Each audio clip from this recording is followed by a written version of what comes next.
Olá, tudo bom, pessoal do Descomplica?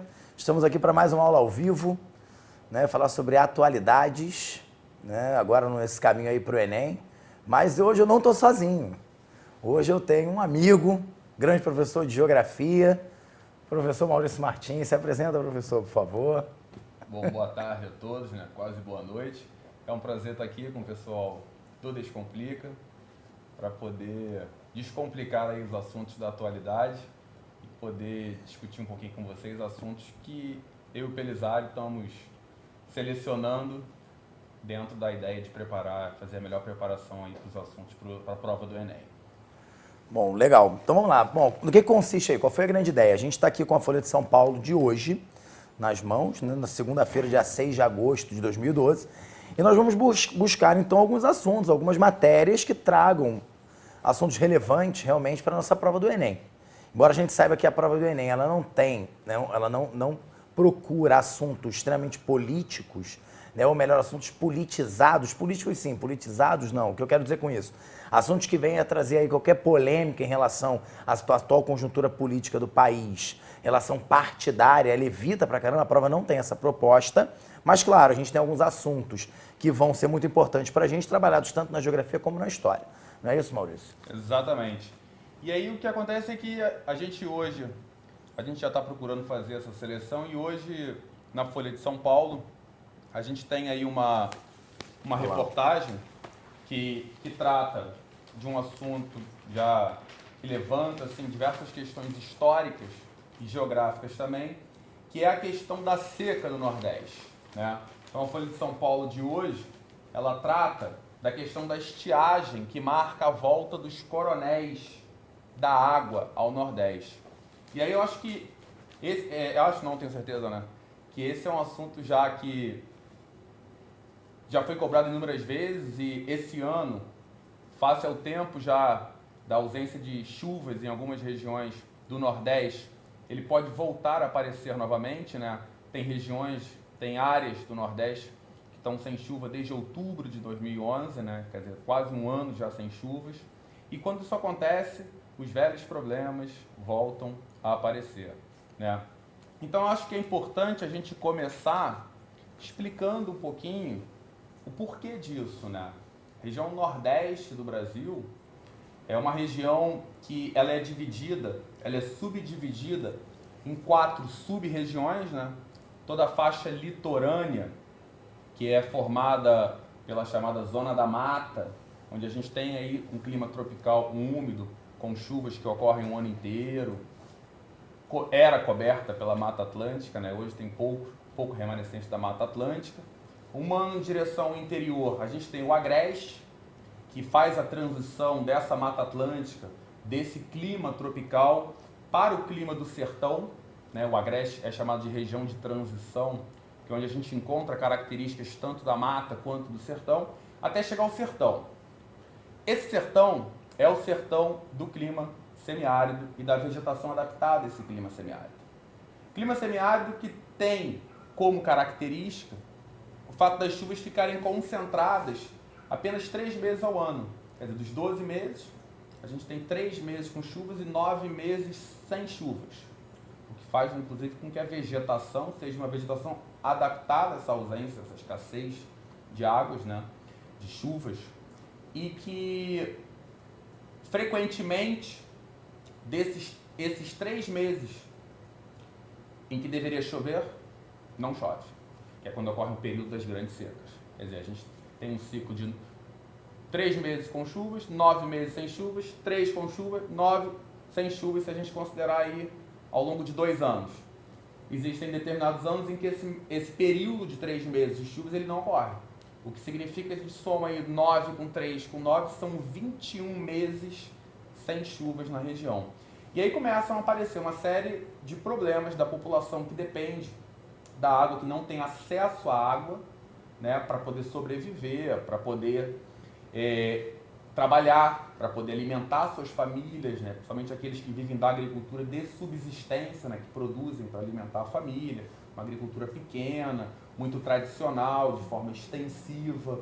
E aí esses são os principais afetados, né?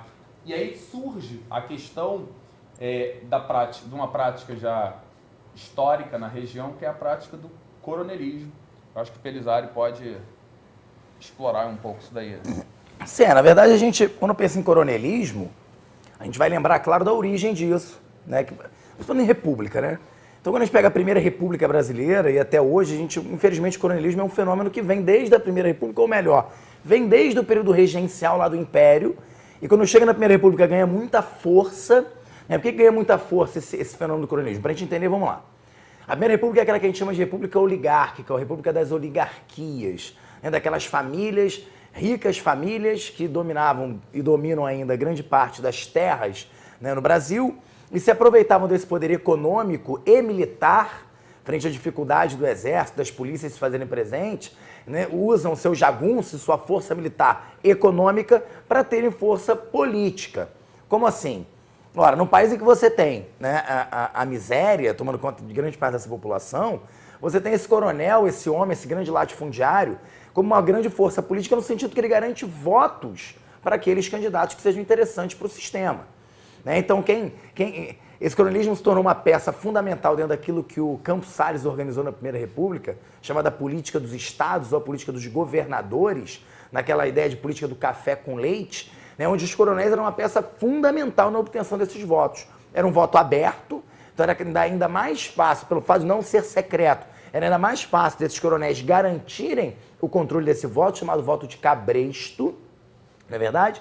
E assim, então, eles iam conseguindo manter essa engrenagem fraudulenta, essa engrenagem totalmente manipulada, para garantir os interesses políticos dessas grandes oligarquias.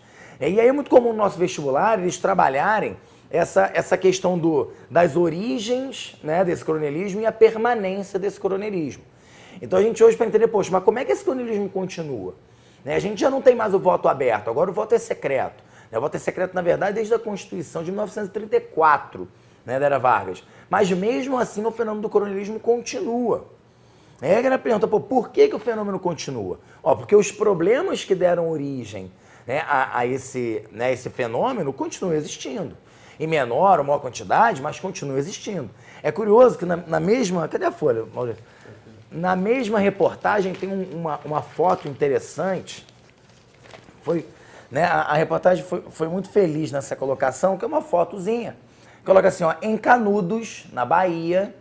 Né, já está entendendo porque eu gostei disso, tampando o Maurício aqui, tampando a cara do Maurício, tô brincando. Né? Em Canudos, na Bahia, ruínas da vila de Antônio Conselheiro aparecem por causa da falta de água. Quer dizer, então não foi à toa que eles colocaram essa foto. Quando eles botam uma foto da região de Canudos, às margens do rio Vaza Barres, e aí falam que pela falta de água, né, aparecem, né, ruínas da vila.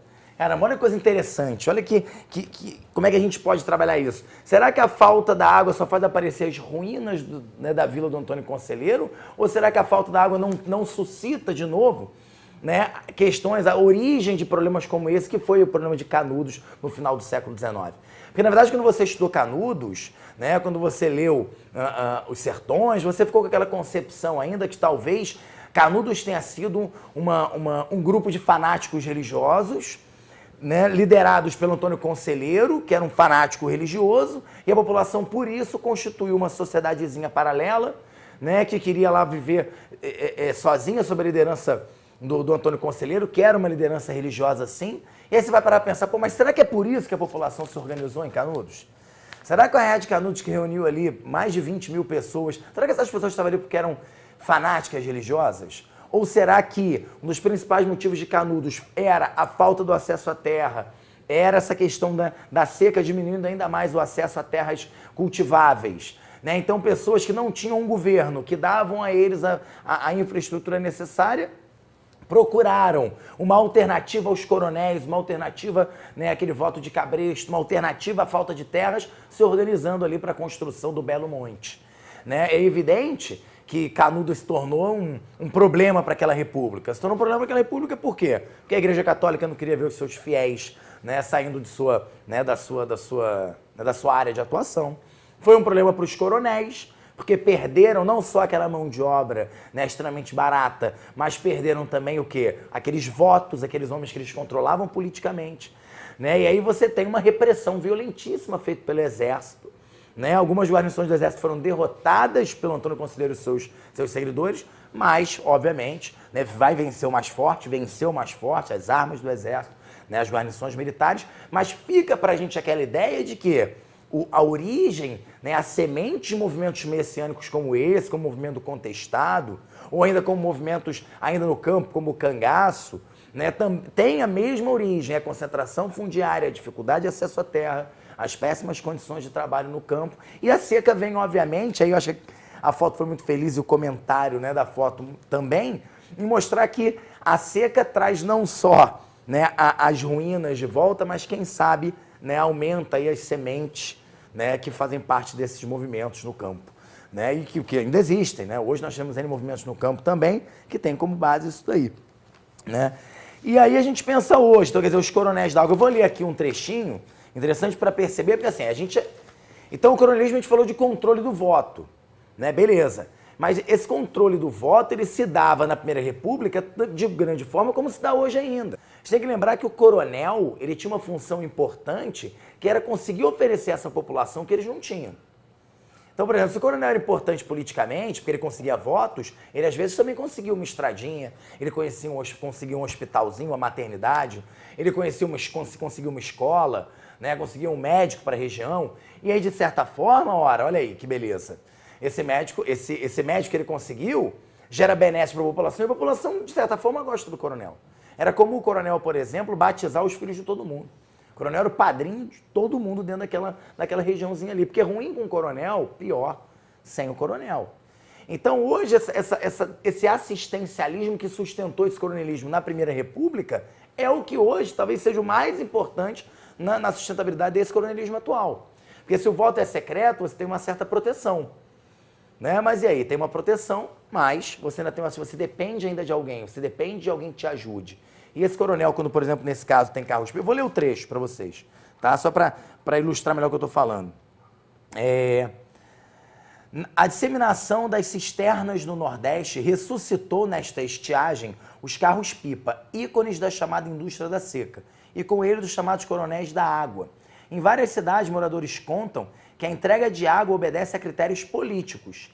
Quem não vota no candidato que controla as pipas não recebe a água. Então, quer dizer, é uma moeda de troca. Você precisa da água, eu tenho água. Né? Porque eu tenho dinheiro, porque eu tenho um carro-pipa e eu posso levar água. Mas para isso você tem que votar em quem eu quero, em quem me interessa. Então, olha o sistema aí se mantendo.